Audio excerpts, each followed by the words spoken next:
ఈ చిగుళ్ళు నీలో నుంచి రావాలి, ఈ సువాసన నీలో నుంచి రావాలి. అందుకే ఇవన్నీ కూడా ఎక్కడ పుడుతున్నాయి? ఆకాశంలో పుడుతున్నాయా? భూమికి శక్తినిచ్చాడంటే దేవుడు. భూమిలో వేసినటువంటి ఆ యొక్క మొక్క నుంచి ఆ యొక్క పువ్వులు వస్తూ ఉన్నాయి. అంటే మట్టిలో నుంచి వస్తూ ఉన్నాయి. మట్టి అంటించుకోవు ఇవి. మట్టిలో నుంచి వచ్చినప్పటికీ కూడా పువ్వుకి మట్టి వస్తుందా? అవి పాపం మరి భూమిలోంచి వచ్చిందమ్మా, అందుకే మరి ఆకులు ఈ పువ్వులు మట్టితోటి ఉన్నాయి అంటున్నామా? కడిగిన పుష్పాల్లాగా వస్తాయి బయటికి అవి. మట్టి అంటించుకోవు. మట్టి ఆధారమే కానీ మట్టి అంటించుకోవు.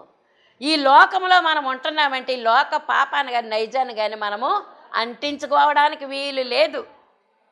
దేవుని రక్తం చేత, యేసు ప్రభు రక్తం చేత కడగబడినటువంటి వారమై ఉన్నాం, శుద్ధీకరించబడినటువంటి వారమై ఉన్నాం. అంతే తప్ప నేను మట్టిలో నుంచి పుట్టాను, లోకంలోనే ఉన్న, లోకంలోనే మట్టి, నేను ముఖం మీద వేసుకుంటాను, ఒంటి మీద వేసుకుంటానంటే కుదరదు. రక్షించబడ్డాము కాబట్టి మనం వేరై ఉన్నాము, ప్రత్యేకించబడినటువంటి వారమై ఉన్నాం.